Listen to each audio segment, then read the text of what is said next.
Assalamualaikum warahmatullahi wabarakatuh. Alhamdulillah, pada hari ini saya pengen ngajak teman-teman untuk merenungkan atau dapetin booster supaya lebih semangat dalam beribadah. Saya pengen ngajak teman-teman untuk ngebahas tentang gimana sih caranya menikmati ibadah kita ketika kita sedang beribadah. Kayak misalnya lagi sholat bisa khusyuk, lagi tilawah bisa sampai berderai air mata, karena kan ayat Al-Quran tentang nikmatnya tilawah itu kata Allah, wa idza tuliyat alaihim ayatur rahman kharru sujjadan wa bukiyya. Kalau dibacakan ayat-ayat Allah, mereka tersungkur, mereka sujud dan mereka menangis. Berarti dia menikmati bacaan atau apa yang dia dengar dari tilawah Al-Quran. Ini berarti dia kayak menikmati ibadah banget. Kalau lagi sholat, mereka alladzina hum fi sholatihim khashi'un. Orang yang sholatnya itu khashi'un. Selain khashi'un, dia di dalam sholatnya itu merasa seperti kata Nabi, ka'annaka tarah, seperti bertemu dengan Allah Subhanahu wa taala yang dia cintai. Nah, begitu juga saat berpuasa, sampai merasakan kepuasan bahwa puasa dia itu adalah puasa yang nikmat. Jadi kita pengen puasa kita nikmat, sholat kita nikmat, tilawah kita nikmat, apalagi Qiyamul Lail kita nikmat walaupun ngantuk, sedekah kita nikmat.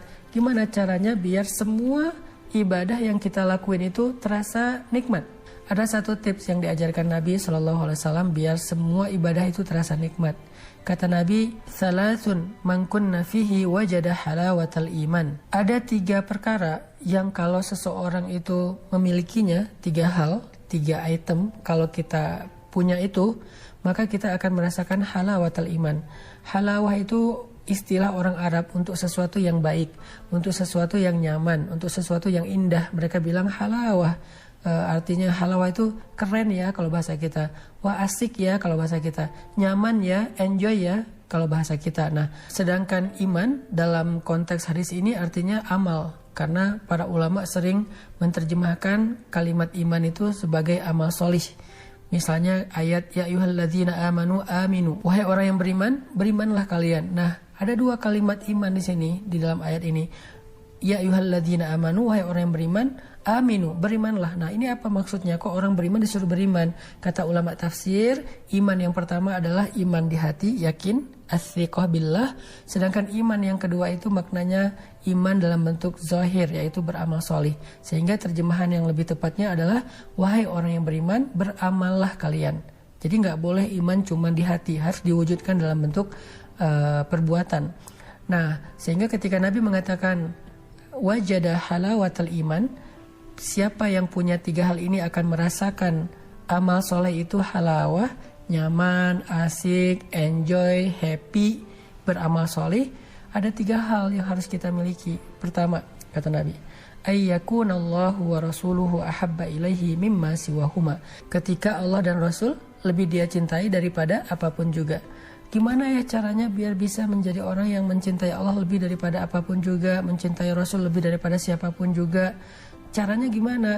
Caranya cinta itu nggak datang sekaligus, tapi dia tumbuh. Kayak orang kadang-kadang dari benci jadi cinta kan ya? Yang awalnya kenal sebel banget, lama-lama karena interaksi, kemudian muncul tumbuh rasa simpatik, rasa respek, rasa kagum, sampai puncaknya rasa cinta. Begitu juga kita dengan Allah. Kalau pengen jadiin Allah yang paling kita cintai, kita harus membiarkan cinta itu tumbuh. Gimana cara menumbuhkan rasa cinta? Kalau dia diibaratkan cinta sebagai sebuah tanaman, maka tanaman itu butuh tanah yang baik untuk tumbuh dan butuh air yang menyiramnya agar dia tumbuh dengan subur. Tanah dan air. Tanahnya apa? Hati. Hati kita harus menjadi hati tempat tumbuhnya rasa cinta kepada Allah Subhanahu wa taala. Kalau hati kita kotor, seperti tanah yang banyak bakterinya, tanah yang enggak sehat, yang mungkin tandus, maka tanaman tidak akan tumbuh di situ. Walaupun disiram dengan air hujan, kalau tanahnya adalah tanah yang keras seperti batu, maka airnya hanya akan lewat doang, enggak akan nyerap dalam tanah.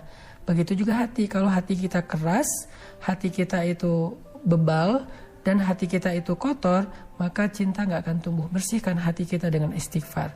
Kedua, harus disiram Dan menyiramnya itu adalah dengan amal soleh, dengan zikir. Banyak-banyakin zikir aja. Sehingga semakin sering kita berzikir seperti tanaman yang sering disemprot dengan air atau disirami oleh air hujan. Sehingga akhirnya tumbuhlah rasa cinta kita kepada Allah dan Rasul dengan cinta yang besar, cinta yang luar biasa, melebihi daripada cinta kepada siapapun. Nah, jadi yang pertama kalau pengen ngerasain ibadah itu nikmat, maka belajarlah untuk mencintai Allah dan Rasul lebih daripada apapun juga. Cara menumbuhkan rasa cinta, milikilah hati yang sehat, yang bisa menyerap air, bukan hati yang keras dan hati yang berpenyakit. Kedua, siramilah tanaman cinta di dalam hati kita itu dengan zikrullah, dengan zikir-zikir kepada Allah Subhanahu wa taala, sehingga pada satu saat nanti zikir itu akan menjadi cinta yang berbunga di dalam hati kita. Itu yang pertama. Yang kedua, kata Nabi, supaya kita bisa enjoy dalam ibadah itu adalah kita harus ayyuhibbal mar'a la yuhibbu illa lillah. Kita harus mencari teman yang karena Allah. Arti teman yang karena Allah, kita berteman dengan dia karena kita pengen dapat nasihat yang baik dari dia. Kita berteman dengan dia karena dia itu contoh yang baik buat kita dalam kebaikan, dalam ibadah, dalam ketaatan. Sehingga kalau kita berteman dengan dia karena Allah, karena dia soleh, karena dia rajin ngaji, karena dia orangnya peduli, karena dia orangnya suka bantu orang lain, maka pasti kita juga jadi kebawa semangat.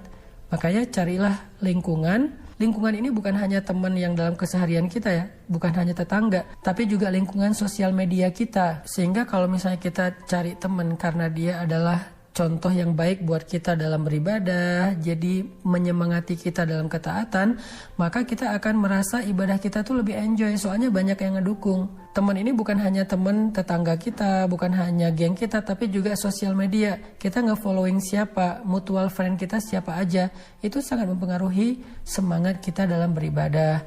Makanya carilah bi'ah solihah, pertemanan, mutual friend, yang bisa nyemangatin kita. Itu yang disebut dengan mencintai seseorang karena Allah Subhanahu wa taala. Jadi yang kedua poinnya adalah kita harus punya lingkungan, bi'ah, environment yang bisa membuat kita nyaman gitu dalam beribadah. Karena saling mengingatkan, saling menguatkan, saling menyemangati. Yang terakhir, ayyakraha ayyauda ilal kufri kama yakrahu ayyuqadhafa finnar. Benci kepada dosa seperti benci kepada api neraka. Maksudnya apa? Maksudnya adalah kalau kita pengen ibadahnya nyaman, tinggalkan dosa. Ingat kata ulama, min awwalil khair an tatrukas syarr. Awal dari kebaikan itu adalah tinggalkan dosa. Jadi kata Ali bin Abi Thalib radhiyallahu an, siapa yang menjaga pandangannya di siang hari, maka akan Allah berikan kenikmatan ibadahnya di malam hari. Jadi kalau mau nikmat ibadahnya, tinggalin dosa. Dosa mata, dosa lisan. Kayaknya nggak mungkin puasa kita nyaman, tapi lisan kita masih suka ngomongin orang lain. Nggak mungkin. Nggak mungkin tarawih kita nyaman kalau kita nggak bisa jagain pandangan dari apa yang kita lihat di sosial media. Makanya yang ketiga tipsnya dari Rasul, tinggalkan dosa. Mudah-mudahan dengan 3 tips dari Nabi ini kita bisa mendapatkan ibadah Ramadan kita yang enjoy, yang nyaman, yang happy, yang asik insya Allah. Barakallahu fikum.